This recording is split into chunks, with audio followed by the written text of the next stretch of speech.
Maraming Pilipino ang umaalis ng bansa, dala ang mabigat na pangarap na makaahon sa hirap at mabigyan ng mas maayos na buhay ang kanilang pamilya.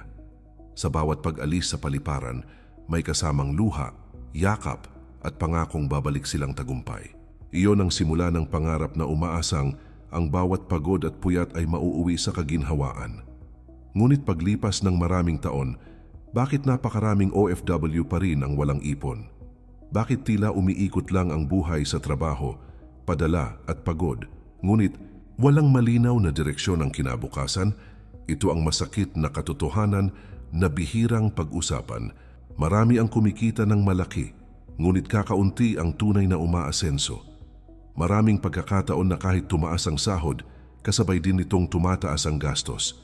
Maraming beses na ang padala ay nauuwi sa mga bagay na panandalian lamang ang halaga. Hindi dahil kulang ang kinikita, kundi dahil hindi alam kung paano pangalagaan at palaguin ang pinaghirapan. Ang pera ay parang tubig sa kamay. Kapag hindi mo alam kung paano ito hawakan, kusa itong mawawala. At kung hindi mo matutunang iwasan ang mga patibong ng pera, mauuwi ka sa parehong sitwasyon taon-taon. Marami ang nagsasabing sayang ang sakripisyo. Pero ang totoo, hindi sakripisyo ang kulang, kundi tamang paghawak ng perang bunga ng sakripisyong iyon. Sa video na ito, tatalakayin natin ang 8 money traps na madalas biktima ang mga OFW. Mga patibong na unti-unting sumisira sa iyong disiplina, sa iyong mga plano, at sa iyong pangarap. Kapag naunawaan mo ito, mas mauunawaan mo rin kung paano mo mapapanatili ang bawat sentimong pinaghirapan mo sa ibang bansa. Bago tayo magsimula, iniimbitahan kita na mag-subscribe sa ating channel para lagi kang updated sa mga bagong videos na aking gagawin at sama-sama tayong umunlad sa buhay. Ngayon kaibigan, kung handa ka nang harapin ang katotohanan at gusto mong baguhin ang takbo ng iyong kinabukasan, makinig ka nang mabuti. Dahil ang mga susunod na bahagi ay hindi lang basta tungkol sa pera.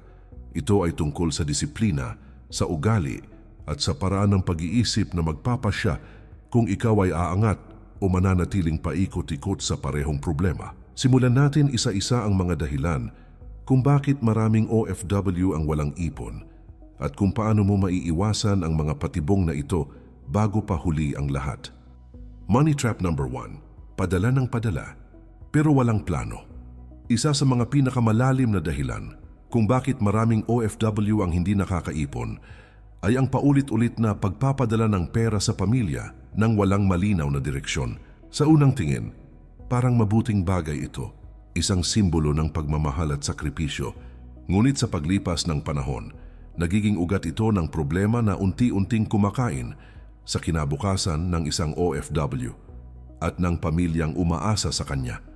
Ang bawat padala ay may kasamang mabuting hangarin. Gusto mong makitang masaya ang pamilya mo. Gusto mong mabigyan sila ng mga bagay na hindi mo na ibigay noon. Ngunit habang patuloy ang daloy ng pera palabas ng iyong bulsa, madalas ay hindi mo na napapansin na walang direksyon ang pinupuntahan nito. Walang pinaglalaanan, walang plano, at walang konkretong hakbang para maparami o mapanatili ang halaga ng bawat ipinadadala mo. Maraming pamilya sa Pilipinas ang unti-unting nasasanay na umasa. Kapag nasanay silang palaging may dumarating na tulong, nawawala ang inisyatibong kumilos at magtipid. Hindi na nila naiisip kung gaano kahirap ang bawat oras na ginugugol mo sa trabaho sa ibang bansa. Sa halip na matutong mag-ipon o magnegosyo, mas napupunta ang pera sa mga bagay na panandali ang aliw lamang. Sa mga bagong cellphone, mamahaling damit o mga bagay na hindi naman talaga kailangan. Ang masakit pa, maraming OFW ang nahihiyang tumanggi. Takot silang sabihing maramot o madamot. Kaya tuloy-tuloy lang ang padala kahit sila mismo ay wala nang natitira para sa sarili. Hindi nila alam na sa ganitong sistema, sila mismo ang unti-unting nauubos. Ang dapat sana ay tulong, nagiging dahilan ng pagkaubos ng ipon at pagkasira ng disiplina. Ang solusyon ay hindi pagtigil sa pagpapadala, kundi paglalagay ng tamang limitasyon at malinaw na plano. Magtakda ng bahagi ng kita para sa pamilya, ngunit siguraduhin na may nakalaan din para sa iyong sariling ipon at kinabukasan. Turuan ang pamilya na magtipid at magplano ng gastusin. Kapag natutunan mong kontrolin ang iyong padala, mas lalaki ang pagkakataon mong makapag-ipon at makapaghanda para sa pag-uwi mo. Ang tunay na sukatan ng pagmamahal ay hindi sa dami ng perang ipinapadala, kundi sa husay ng pagtuturo ng halaga nito. Kapag natutunan ng pamilya ang tamang paggamit ng pera, iyon ang pinakamagandang pamana ng isang OFW dahil ang pera mauubos. Pero ang disiplina at kaalaman, iyon ang kayamanang hindi kailanman mawawala. Money trap number 2, walang emergency fund. Kaya laging utang ang takbuhan.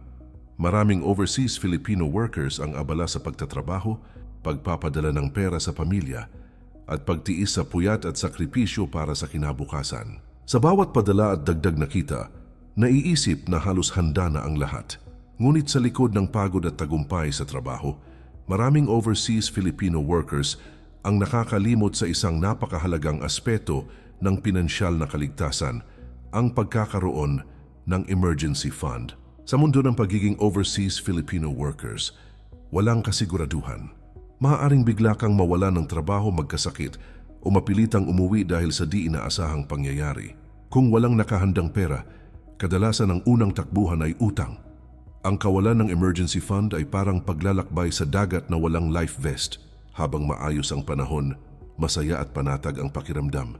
Ngunit sa oras na dumating ang bagyo, doon mo mararamdaman ang tunay na halaga ng paghahanda. Kapag may emerhensya sa pamilya o kailangang bayaran agad na gastusin, madalas ay utang ang unang naiisip na solusyon. Sa simula, maliit ang halagang hiniram. Ngunit habang paulit-ulit ang ganitong sitwasyon, nagiging paulit-ulit na siklo ng pangungutang at pagbabayad. Sa huli, mas marami ka ng binabayaran kaysa sa naitatabi. Ang pagkakaroon ng emergency fund ay hindi lamang tungkol sa pera.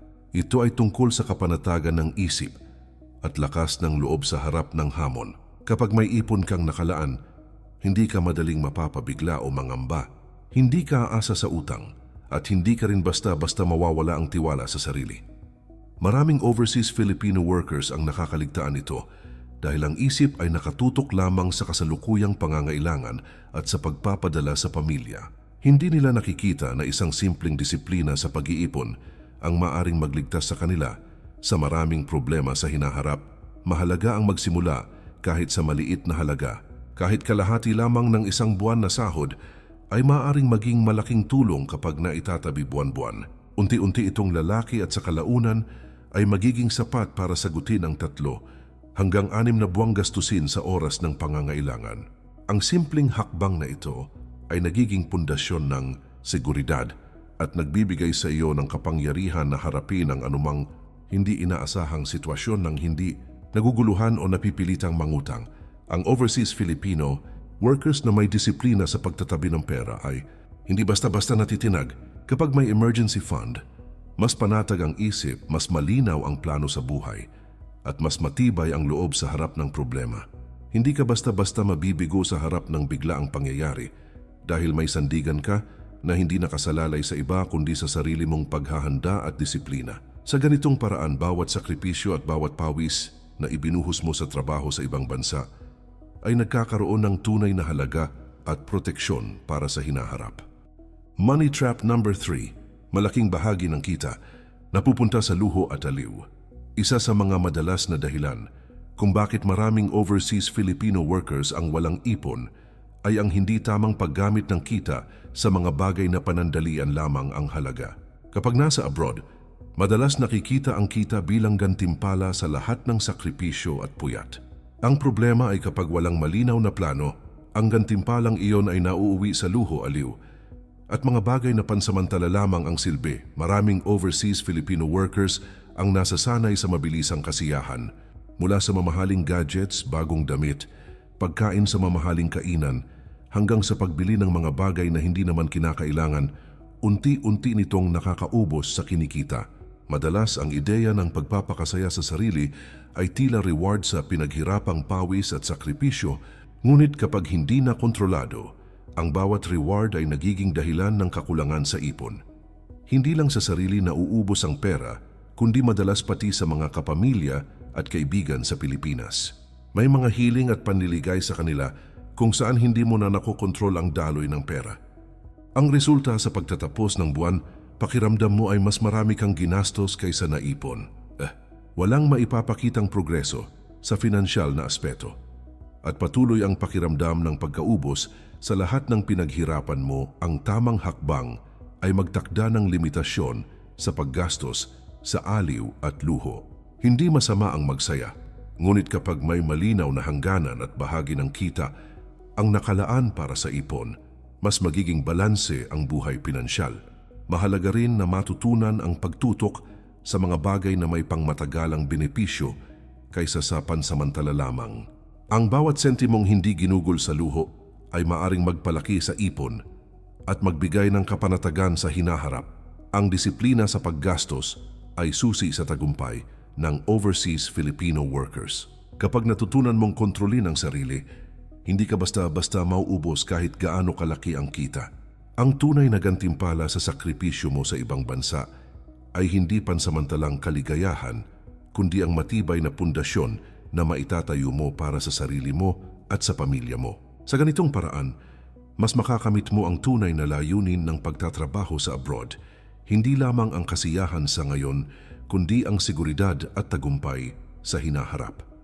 Money trap number 4. Walang budget at hindi alam kung saan napupunta ang pera. Maraming overseas Filipino workers ang nahuhulog sa isang tahimik, ngunit malakas na patibong sa pera ang kakulangan ng maayos na budget. Madalas sa dami ng pinagkakagastusan at padala, hindi na sinusubaybayan kung saan talaga napupunta ang kinikita. Ang resulta, sa pagtatapos ng buwan pakiramdam ay parang nawala ang pera nang hindi alam kung paano. Maraming overseas Filipino workers ang nagtatrabaho ng husto, pero tila walang nangyayari sa ipon dahil walang malinaw na plano sa paggastos. Kapag walang budget, ang bawat sentimo ay maaring mapunta sa iba't ibang direksyon ng hindi sinasadya. Minsan napupunta sa pagkain sa labas, pamimili ng luho, padala sa pamilya, bayad sa utang o iba pang gastusin na hindi nakaplanong ipunin. Unti-unti nagiging problema ito. Hindi mo namamalayan na sa bawat araw na lumilipas, mas malapit ka na sa pagkaubos ng pera kaysa sa pagtitipid. Ang kakulangan sa plano ay nagiging dahilan ng stress at kawalan ng kontrol sa pinaghirapang kita. Maraming overseas Filipino workers ang hindi rin natututo sa nakaraan. Paulit-ulit ang sitwasyon bawat buwan. Kahit malaki ang sahod, kapag walang budget, walang maipon. Sa halip na lumago ang pera, tila tuloy-tuloy lang ang daloy palabas ng bulsa. Ang kakulangan sa kaalaman sa tamang pagplano ay nagiging dahilan kung bakit marami ang natatrap sa paulit-ulit na problema sa pera. Ang tamang hakbang ay gumawa ng malinaw na plano bago pa man gastusin ang pera. Maglaan ng bahagi para sa mga pangunahing pangangailangan, emergency fund, ipon at paminsan-minsang aliw o luho. Kapag alam mo kung saan napupunta ang bawat sentimo, mas madali mong makokontrol ang iyong pera at mas mapapalago ito.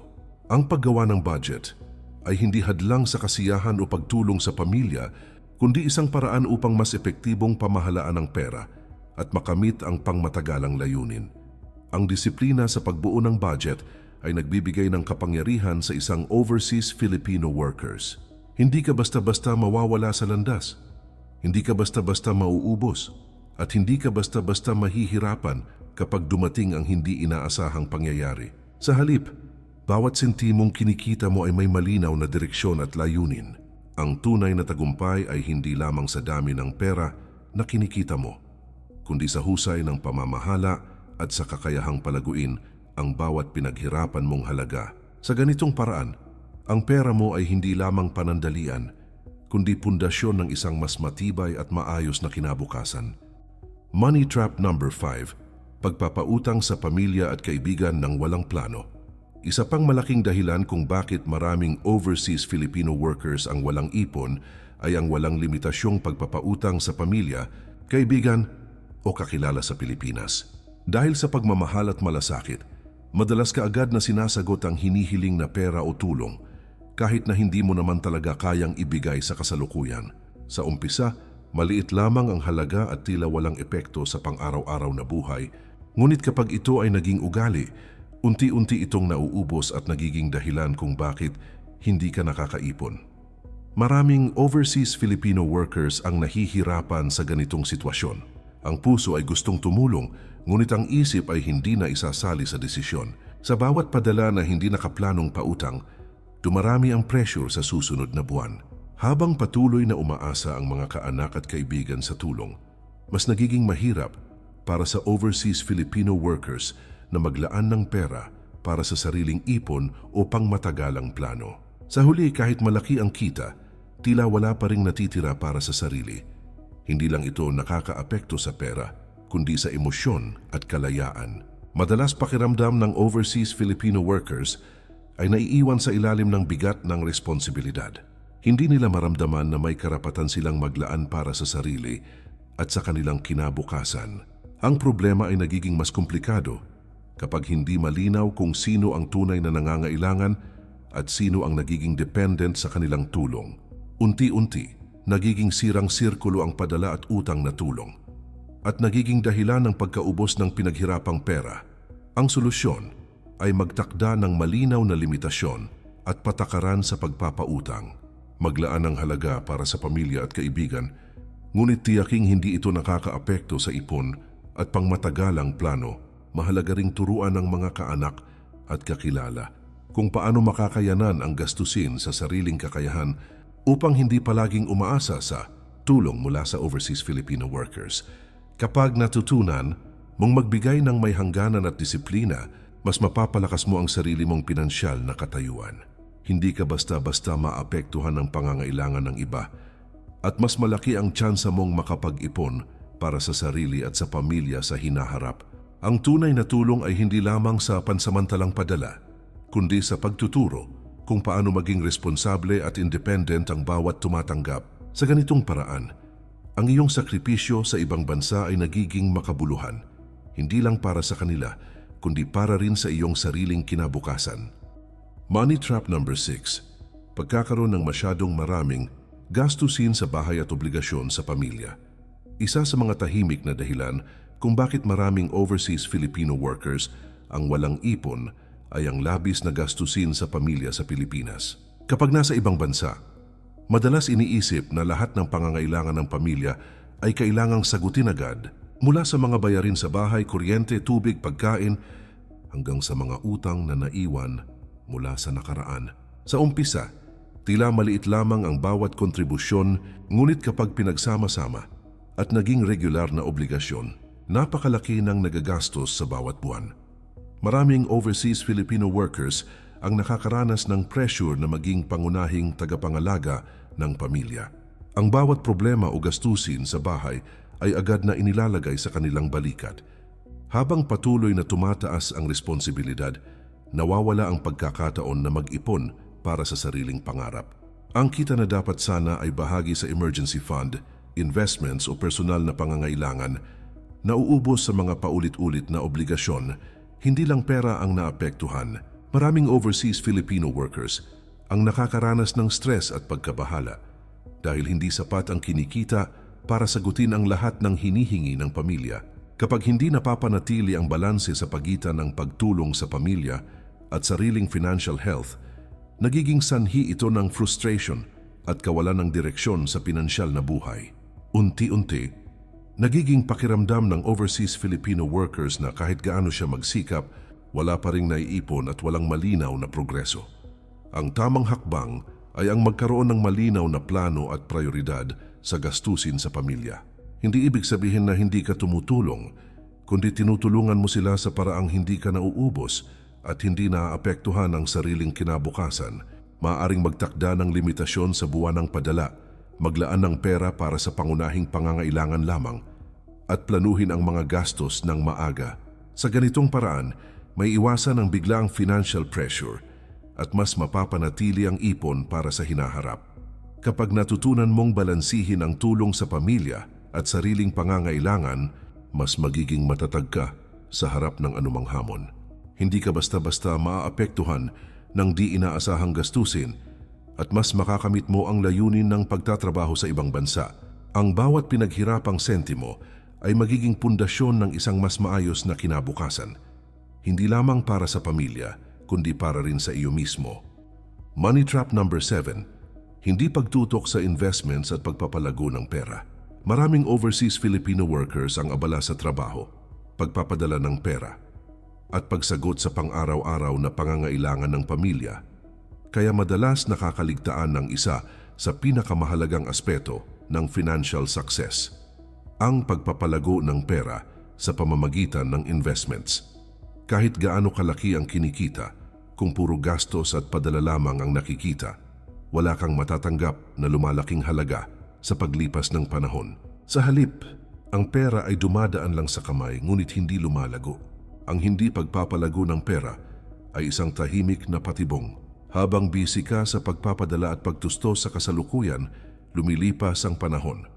At habang tumatagal, naiipit ka sa parehong sitwasyon buwan-buwan. Maraming overseas Filipino workers ang naiisip na kapag may sobra na silang ipon, saka na lang sila mag-i-invest. Ngunit sa totoong buhay, mas maaga kang magsimula. Mas malaki ang maitutulong ng investment sa pagbuo ng pangmatagalang seguridad. Hindi kailangan na malaki agad ang puhunan. Kahit maliit na halaga bawat buwan, ay maaring lumaki sa paglipas ng panahon kung ilalagay sa tamang investment. Maaring simulan sa mutual funds, time deposits o maliit na negosyo. Ang mahalaga ay ang disiplina at consistency. Ang bawat sentimong inilaan para sa investments ay hindi naglalaho, kundi lumalaki habang lumilipas ang taon. Maraming overseas Filipino workers ang nakakaranas ng frustration dahil sa kakulangan ng kaalaman sa investments. Ngunit kapag naglaan ng oras para matutunan ang tamang paraan ng pagpapalago ng pera, nagkakaroon ng kalayaan at kapanatagan. Hindi ka na lamang umaasa sa buwan ng sahod, kundi may karagdagang daloy ng kita na unti-unting lumalaki at nagbibigay ng financial security. Ang tunay na lakas ng overseas Filipino workers ay hindi lamang sa kakayahang magtrabaho sa ibang bansa, kundi sa kakayahang gawing mas produktibo at mas kapakipakinabang ang bawat kinikita. Kapag natutunan mong mag-invest ng maayos, hindi lamang ikaw ang makikinabang, kundi pati ang pamilya mo sa hinaharap. Ang bawat padala, bawat sakripisyo, at bawat pawis ay nagkakaroon ng higit na kahulugan dahil ito ay nagiging pundasyon ng mas matibay na kinabukasan. Money trap number 8. Walang long-term plan o layunin sa pera. Maraming overseas Filipino workers ang nahuhulog sa huling at isa sa pinakamalaking patibong sa pera, ang kawalan ng malinaw na long-term plan o layunin sa kanilang pinaghirapang kita. Madalas ang focus ay sa kasalukuyan lamang, sa buwanang padala at pang-araw-araw na gastusin, habang nakakapagpadala at nakakasagot sa pangangailangan ng pamilya. Hindi na iniisip kung ano ang magiging resulta ng mga desisyon sa hinaharap. Ang ganitong sitwasyon ay nagdudulot ng paulit-ulit na siklo ng kahirapan at kawalan ng ipon. Kahit gaano kalaki ang kinikita sa abroad, ang pagkakaroon ng long-term plan ay parang mapa sa paglalakbay. Kapag alam mo kung saan patungo, mas madali mong maiiwasan ang mga patibong at mali sa paggastos. Maraming overseas Filipino workers ang nagtatrabaho ng husto, ngunit walang malinaw na layunin kung magkano ang dapat itabi, magkano ang ilalaan sa investments, o paano maaabot ang pangarap na bahay, negosyo o retirement fund. Sa halip, unti-unti ang pera ay nauubos sa padala, luho at bigla ang gastusin na nagiiwan ng kawalan ng progreso sa pinansyal na buhay. Ang tamang hakbang ay magtakda ng malinaw na layunin sa pera.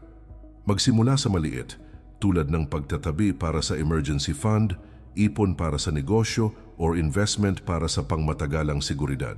Habang lumalaki ang disiplina at kaalaman, mas magiging malinaw ang direksyon ng bawat sentimong kinikita mo.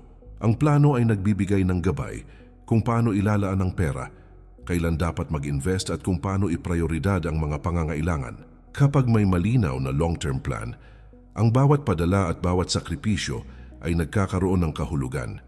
Hindi ka basta-basta mauubos at hindi ka rin basta-basta madadala ng kasalukuyang pangangailangan o tukso ng luho.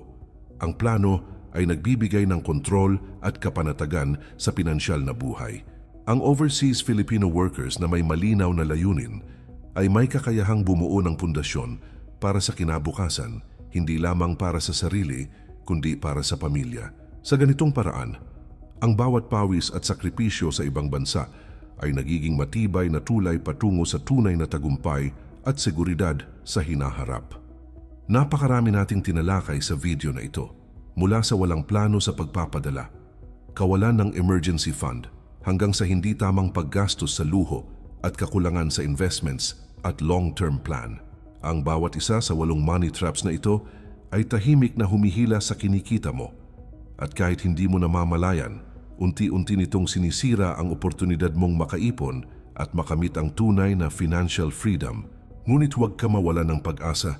Ang unang hakbang upang makaiwas sa mga patibong na ito ay ang kamalayan.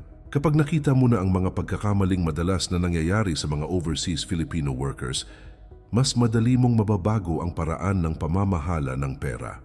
Ang bawat hakbang na iyong gagawin mula ngayon, bawat limitasyon na iyong itatakda sa paggastos, bawat sentimo na maitatabi mo para sa ipon at investments, ay magiging pundasyon ng mas matibay na kinabukasan. Isipin mo, kaibigan, ang hinaharap na may kapanatagan. Hindi ka na basta-basta maapektuhan ng bigla ang gastusin.